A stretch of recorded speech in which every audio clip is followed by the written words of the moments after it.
Tata krama. Tata krama merupakan norma-norma pergaulan yang berkaitan dengan kebiasaan dalam bertindak maupun bertutur kata yang berlaku atau disepakati dalam lingkungan pergaulan antar manusia setempat.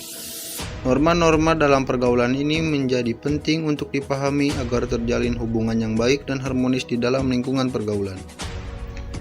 Rasulullah Shallallahu Alaihi Wasallam bersabda, artinya Ibnu Saroh berkata, dari Nabi Shallallahu Alaihi Wasallam beliau bersabda, siapa yang tidak menyayangi orang yang kecil di antara kami dan tidak mengerti hak orang yang lebih besar di antara kami, maka ia bukan dari golongan kami,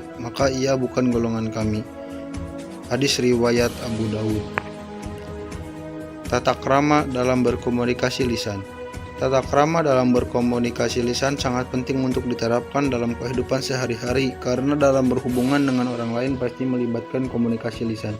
Contoh-contoh tata krama dalam berkomunikasi lisan.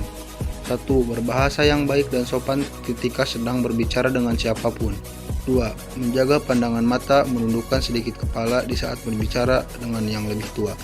3. Mengarahkan dan memperhatikan pandangan mata kepada lawan bicara dengan sopan.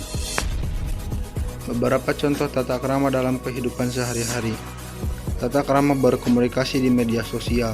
Sama halnya seperti berkomunikasi di dunia nyata, walaupun lewat jaring sosial, kita harus tetap mengutamakan tata krama. Contohnya seperti saat membuat status chattingan, posting, foto, video, link, dan lain-lain. Oleh karenanya, pilihlah kata-kata dan kalimat yang baik ketika menggunakan media sosial. Itu semua diutamakan agar membuat nyaman setiap pemakai media sosial. Tata krama dalam bersikap. Tata krama dalam bersikap juga sangat penting untuk diterapkan dalam kehidupan sehari-hari. Secara garis besar, bahasa tubuh terdiri atas bagaimana cara duduk, cara berdiri, cara kota menggunakan tangan dan kaki, serta cara kita berbicara terhadap orang lain seperti contoh di bawah ini. 1. Jangan silangkan kaki dan tangan. 2. Lakukan kontak mata dan dalam tempo yang singkat. 3. Berbicara sopan, tampakkan raut wajah senang atau tersenyum. Tata krama dalam berpakaian. Fungsi berpakaian adalah untuk menutupi aurat dan untuk memperindah jasmani manusia, sebagaimana firman Allah dalam Quran surat Al-A'raf ayat 26 surat ke-7. Bismillahirrahmanirrahim. Ya bani Adam qad anzalna alaikum libasan yuwari sawatikum warisa walibasut taqwa zalika khair zalika min ayatillahi la'allahum yazakkarun. Artinya, wahai anak cucu Adam, sesungguhnya kami telah menyediakan pakaian untuk menutupi auratmu dan untuk perhiasan bagimu. Tetapi pakaian takwa itulah yang lebih baik. Demikianlah bagian tanda-tanda kekuasaan Allah. Mudah-mudahan mereka ingat. Tata krama mengandung manfaat yang sangat besar sebagai berikut. 1. Membuat seseorang disegani, dihormati, disenangi, bahkan dicintai oleh orang lain. 2. Menjalin hubungan baik dengan orang lain. 3. Meningkatkan kepercayaan diri dalam setiap situasi. 2. Santun. Santun adalah berkata lemah lembut serta bertingkah laku halus dengan baik. Kesantunan seseorang akan terlihat dari ucapan dan tingkah lakunya, selalu lemah lembut dari acara pembicara ataupun tingkah lakunya. Allah Subhanahu wa Ta'ala mencintai sikap santun sebagaimana tertuang dalam hadis berikut. Artinya, dari Ibnu Abbas bahwa Nabi Shallallahu Alaihi Wasallam bersabda kepada Al-Ashaj Al-Ashri, sesungguhnya dalam dirimu terdapat 2 sikap yang dicintai oleh Allah, yaitu sifat santun dan malu. Hadis riwayat Ibnu Majah.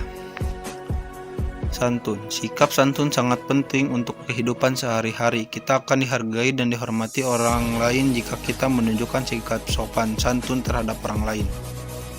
Orang lain akan merasa nyaman dengan kehadiran kita. Sebaliknya, jika berperilaku tidak sopan, orang lain tidak akan menghargai kita dan juga merasa tidak nyaman oleh kehadiran kita.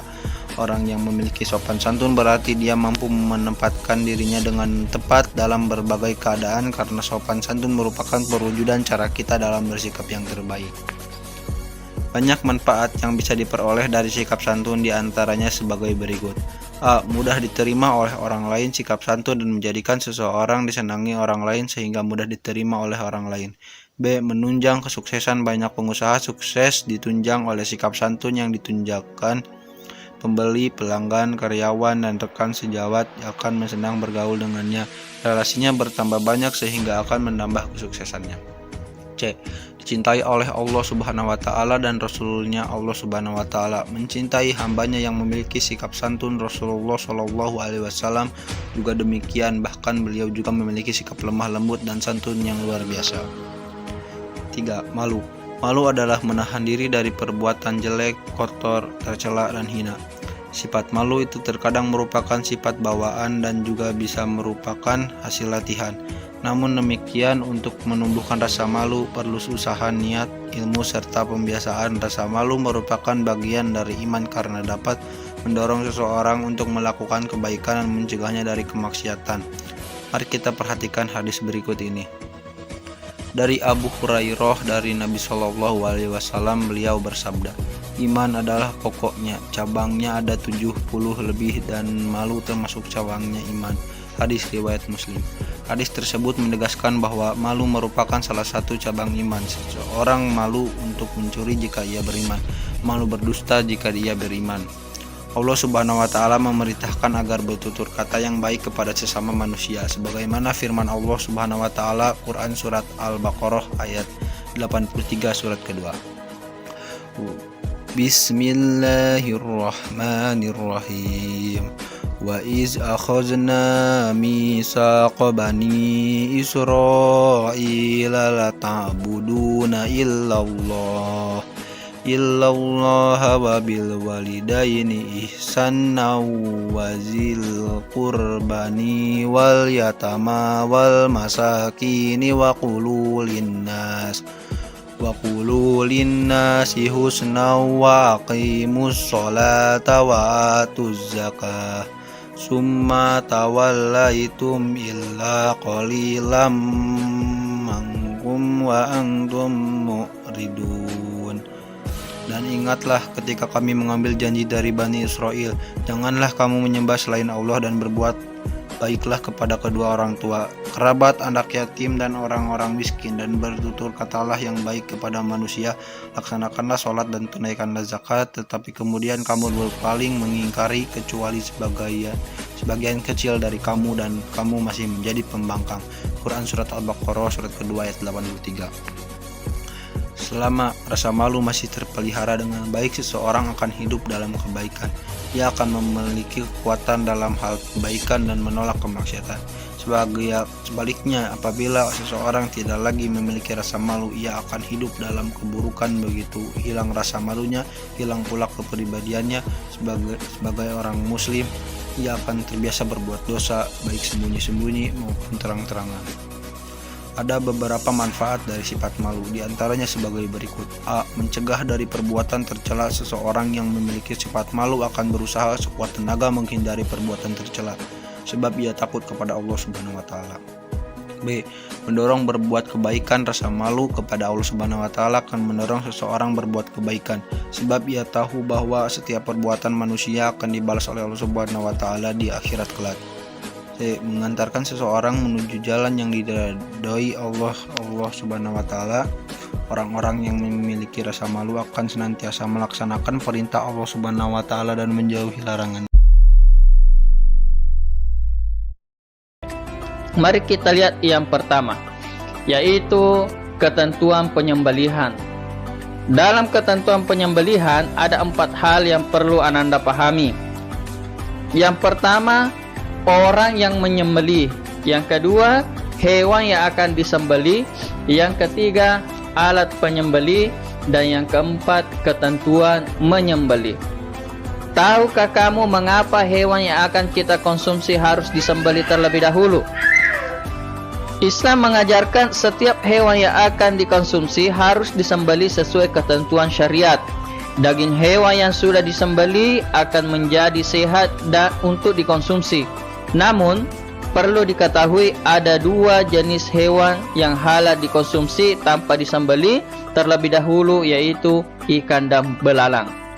Penyembelihan hewan harus dilakukan dengan cara yang baik dan benar sesuai ajaran Rasulullah sallallahu alaihi wasallam.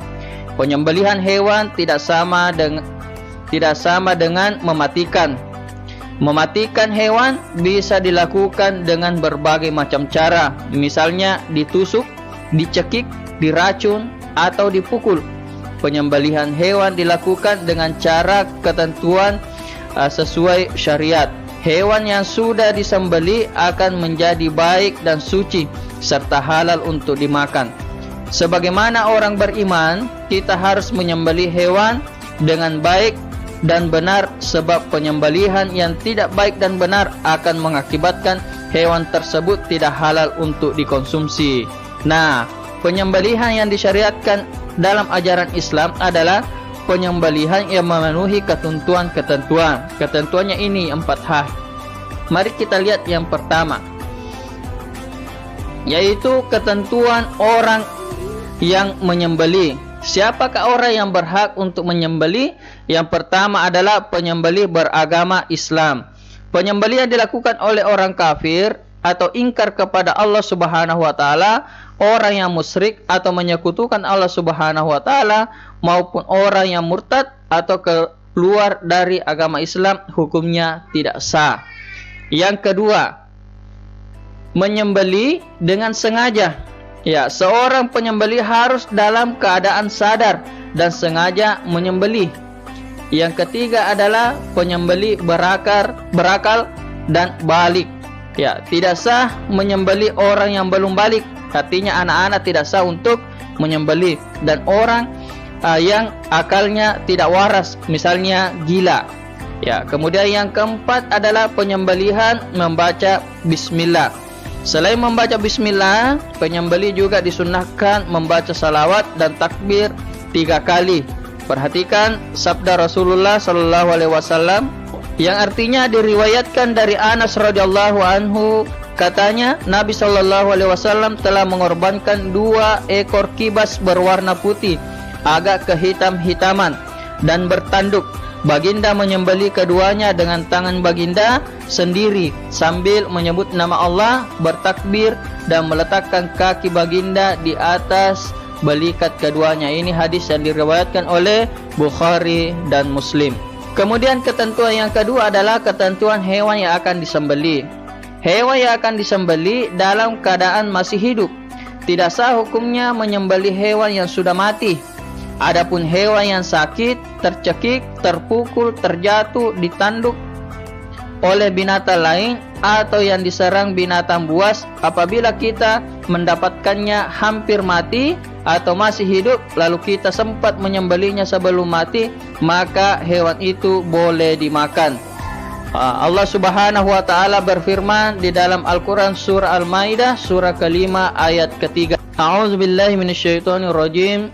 Hurrimat 'alaikumul maitatu wad-damu wa lahmul khinziri wa ma uhilla li ghairillahi bihi wal munkhaniqatu wal mawquzatu wal mutaraddiyatu wan natihatu wa ma akalas sab'u illa ma zakkaitum.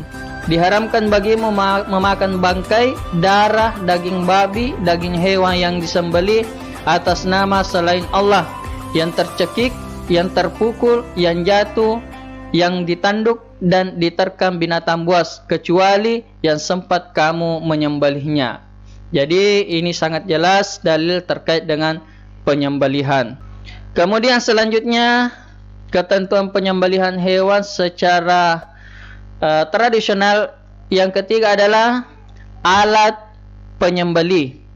Alat yang digunakan adalah alat yang tajam dan dapat melukai. Ketajaman alat dimaksudkan agar proses penyembelihan berlangsung cepat sehingga hewan tersebut segera mati. Yang kedua, alat tersebut tidak terbuat dari tulang, kuku atau gigi. Berdasarkan hadis Rasulullah sallallahu alaihi wasallam diriwayatkan Bukhari Muslim, kita tidak diperbolehkan menyembelih menggunakan alat yang terbuat dari kuku, gigi dan tulang. Kemudian yang ketiga adalah alat yang digunakan boleh terbuat dari besi, baja, bambu atau apa saja yang bisa tajam. Artinya yang jelas bukan yang poin kedua ini. Kemudian ketentuan yang keempat adalah ketentuan menyembelih. Supaya proses penyembelihan menjadi sah, harus memenuhi ketentuan. Yang pertama adalah penyembelihan dilakukan pada urat leher sampai terputus saluran makanan, pernapasan, dan 2 urat lehernya. Yang kedua, pada waktu menyembelih hewan, orang yang menyembelih harus memastikan bahwa ia sudah memotong, memutuskan bagian-bagian tersebut, yaitu tenggorokan atau pernapasan, saluran makanan, dan 2 urat leher yang ada di sekitar tenggorokan. Nah, kemudian selanjutnya adalah tata cara penyembelihan hewan secara tradisional. Bagaimana caranya menyembelih? Yang pertama adalah menyiapkan lubang penampung darah. Yang kedua, hewan yang akan disembelih dihadapkan ke kiblat, lambung kiri berada di bawah. Kemudian yang ketiga, hewan dipegang sekuat-kuatnya atau diikatkan atau kepalanya ditekan ke bawah. Kemudian yang keempat, leher hewan diletakkan di atas lubang penampung darah yang sudah disiapkan. Berniat menyembelih, kemudian membaca basmalah, salawat, dan takbir. Bismillahirrahmanirrahim. Allahumma salli ala Sayyidina Muhammad wa ala ali Sayyidina Muhammad. Allahu Akbar, Allahu Akbar, Allahu Akbar. Arahkan pisau atau alat penyembelih pada bagian leher. Sembelilah sampai terputus urat tenggorokan, saluran makanan, dan urat lehernya. Ya, kemudian hal-hal yang disunahkan pada saat menyembelih. Yang pertama adalah mengasah alat penyembelih setajam mungkin. Semakin tajam maka semakin baik alat itu. Untuk apa? Untuk mengurangi rasa sakit pada hewan. Kemudian yang kedua, menghadapkan hewan sembelihan ke arah kiblat. Kemudian membaca basmalah, kemudian menyembelih di pangkal leher. Nah, selanjutnya kita juga perlu memperhatikan hal-hal yang makruh yang dilakukan pada saat penyembelihan hewan. Yang makruh ketika menyembelih hewan dengan alat yang kurang tajam. Kemudian makruh juga apabila menyembelih dari batang arah belakang leher. Ya, jadi harusnya dari arah depan. Kemudian menyembelih sampai putus seluruh batang lehernya. Ya, tetap sah tetapi makruh hukumnya. Kemudian menguliti dan memotong bagian tubuh sebelum hewan itu benar-benar mati. Artinya hewan masih dalam keadaan hidup, langsung seketika itu langsung dikuliti, maka hukumnya makruh. Nah, selanjutnya tata cara penyembelihan hewan secara mekanik. Bagaimana kalau secara mekanik? Kita lihat bahwa penyembelihan mekanik dilakukan agar penyembelihan bisa lebih cepat. Adapun caranya, yang pertama, pastikan mesin pemotong sudah menyala. Kemudian siapkan hewan yang akan disembelih. Penyembelih berniat untuk menyembelih, membaca basmalah, salawat, dan takbir sebanyak 3 kali. Kemudian masukkan hewan ke dalam mesin pemotong. Tahukah kamu bagaimana hukumnya mengonsumsi hewan yang disembelih secara mekanik? Hukum daging hasil sembelihan secara mekanik adalah halal apabila syarat-syarat dan ketentuan tersebut terpenuhi. Lalu bagaimana hukum mengonsumsi daging hewan hasil berburu?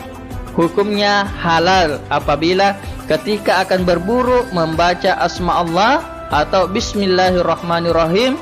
Berburu hewan liar seperti rusa atau kijang dilakukan dengan cara melukai bagian tubuh mana saja yang dapat mengalirkan darah dan menjadikannya mati. Sebagaimana hadis Rasulullah SAW diriwayatkan dari Abu Sa'labah radhiyallahu an, katanya Nabi SAW telah bersabda, apabila kamu melontar anak panahmu pada binatang buruan lalu hilang, kemudian kamu menemuinya, maka makanlah selagi tidak berbau busuk. Hadis diriwayatkan oleh Bukhari dan Muslim. Pengertian akikah. Apa pengertiannya? Ini yang pertama. Akikah maknanya itu adalah memotong. Apa yang dipotong? Yang dipotong adalah bulu atau rambut anak yang baru lahir, ya. Akikah maknanya adalah memotong, yaitu yang dipotong adalah bulu atau rambut anak yang baru lahir. Nah, kemudian pengertian yang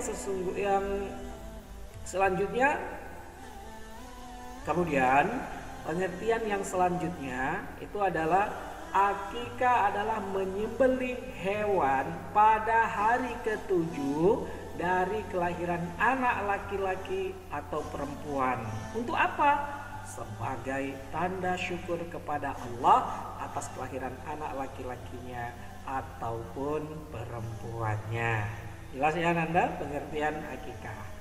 Selanjutnya, bagaimana hukum akikah? Hukum akikah adalah sunnah muakkad bagi ayah dari si anak atau orang-orang yang wajib menafkahinya. Jadi hukumnya adalah sunnah muakkad. Sunnah muakkad ini adalah merupakan sunnah yang sangat dianjurkan atau mendekati kepada wajib, ya, kepada wajib. Jadi ini hukum daripada akikah. Lalu apa dalilnya? Dalilnya adalah salah satu hadis dari Rasulullah SAW. Ini dia bunyi hadisnya. An Samurah bin Jundub anna Rasulullah SAW qol kullu gulamin rohinatun bi'aqiqatihi tuzbahu anhu yawma sabi'ihi wa yuhlaku wa yusamma. Apa artinya? Artinya yaitu ini dia. Dari Samurah bin Jundub, Rasulullah SAW bersabda, setiap anak tergadaikan dengan akikahnya, maka disembelihkanlah untuknya pada hari ke-7, dicukur rambutnya dan diberi nama. Ya, ini hadis riwayat Abu Daud, An-Nasai, Ibnu Majah. Ya, jadi itu jelas ya, dilakukannya akikah, dilaksanakannya akikah, sunnahnya adalah pada hari yang ke-7. Nah, namun bagaimana kalau dilaksanakannya tidak pada hari ke-7? Nah, maka boleh dilaksanakannya pada hari ke-14, pada hari ke-21, pada hari ke-40, atau sampai usia anak tersebut mencapai usia akil balik. Maka ini masih menjadi tanggung jawab orang tuanya ya untuk mengakikahkannya. Nah, kalau dia sudah akil balik tetapi dia belum diakikahkan, atau sampai usia akil balik orang tuanya tadi belum mampu mengakikahkan anaknya, bagaimana? Nah, maka gugurlah kewajiban orang tua tersebut ya, kalau sudah sampai usia akil balik namun juga belum bisa mengakikahkan anaknya ya, maka karena memang kondisi tentunya ya, karena kondisi dan keadaan ekonomi pada saat itu tidak memungkinkan. Nah, maka nanti suatu saat ketika Ananda atau ketika Ananda sekalian sudah besar, sudah memiliki pekerjaan, sudah memiliki penghasilan, Ananda bisa mengakikahkan diri Ananda sendiri ya. Bisa insyaallah diterima, insyaallah diterima tetap ya. Maka ini saking pentingnya akikah. Makanya kalau belum diakikahkan, disebutkan dalam hadis ini dia masih tergadai ya, masih tergadai sampai dipotonglah hewan akikahnya. Nah, Anda sekalian, masuk kita kepada ketentuan hewan akikah ya. Apa-apa saja ketentuan hewan akikah? Itu yang pertama, jumlah hewan akikah untuk laki-laki itu 2 ekor ya, 2 ekor kambing atau domba, dan untuk anak perempuan cukup 1. Jelas ya? Untuk laki-laki 2, untuk perempuan 1. Ini yang pertama.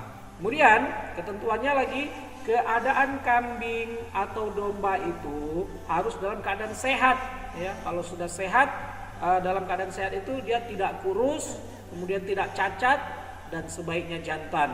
Tapi kalau jantan sudah tidak dijumpai lagi, yang betina pun tak masalah ya. Kemudian sudah cukup umurnya ya, sudah cukup umurnya. Jangan kambing yang baru lahir seminggu itu yang dijadikan hewan akikah ya. Nah, sudah cukup umur ini ada ketentuannya lagi. Kalau dia jenis domba kalau dia jenis domba, maka dia harus sudah berumur 1 tahun atau lebih, atau sudah pernah berganti gigi. Kalau jenisnya domba. Tetapi kalau dia jenis kambing biasa yang kita kenal dengan kambing Jawa atau kambing kacangan atau kambing yang kecil, nah maka dia sudah harus berumur 2 tahun baru boleh dijadikan sebagai hewan akikah. Nah, maka perhatikan Ananda gambar berikutnya. Nih, mata tidak buta, kemudian dia tidak gila, telinganya tidak terpotong, tidak ompong, tidak pincang ya. Artinya adalah secara keseluruhan kambing yang dijadikan hewan akikah itu memang benar-benar harus sehat ya. Karena kita akikah adalah bagian dari ibadah kita kepada Allah Subhanahu wa taala. Maka mempersembahkan sesuatu tentu harus yang terbaik. Nah, ini dia Nanda, ketentuan hewan akikah. Nah, selanjutnya bagaimana tata cara penyembelihan hewan akikah? Ya, ini dia. Nah, kapan waktunya? Tadi sudah saya jelaskan sedikit. Kita lihat lagi, waktu penyembelihan akikah hendaknya dilakukan pada hari ke-7 kelahiran anak. Ya, ini dia. Hewan yang akan disembelih dihadapkan ke kiblat. Waktu menyembelih sunnah membaca Bismillahi wallahu akbar atau Bismillahi Allahu akbar. Kemudian sholawat atas Nabi, takbir dan membaca Ya Allah, akikah ini adalah karuniamu dan aku kembalikan kepadamu ya Allah. Ini adalah akikah dari dengan menyebutkan namanya, tentu siapa namanya, maka terimalah. Nah, ini bagian-bagian dari tata cara penyembelihan akikah. Kemudian daging akikah itu hendaknya dibagikan kepada fakir miskin setelah dimasak terlebih dahulu. Jadi daging akikah itu boleh dibagikannya, tapi boleh dibagikan dalam keadaan masak, tidak dalam keadaan mentah. Ya. Nah, lalu apa hikmah dari akikah? Kita lihat Ananda, hikmah dari akikah yang pertama adalah sebagai perwujudan rasa syukur atas pemberian nikmat Allah Subhanahu wa taala. Yang kedua, mengajarkan anak untuk mendekatkan diri kepada Allah sejak dini, ya. Mulai dari kecil sudah diajarkan untuk mendekatkan diri kepada Allah melalui ibadah akikah ini. Yang ketiga, menunjukkan rasa tanggung jawab atas amanah yang diberikan oleh Allah Subhanahu wa taala sebagai orang tua, ya. Salah satu bukti dari tanggung jawabnya adalah mengakikahkannya. Ini menunjukkan rasa tanggung jawab kalau bagi orang tua. Kemudian mempererat tali persaudaraan antar tetangga. Kok bisa? Ya bisa karena dengan membagikan sedikit hewan akikah kepada para tetangga, ini salah satu cara juga mempererat tali persaudaraan. Kemudian yang terakhir adalah menumbuhkan sikap kepedulian sosial terhadap fakir miskin, ya. Nah, dengan membagi-bagikan daging hewan akikah ini tadi, nah maka sikap sosial kita juga akan sedikit demi sedikit tumbuh terhadap fakir miskin.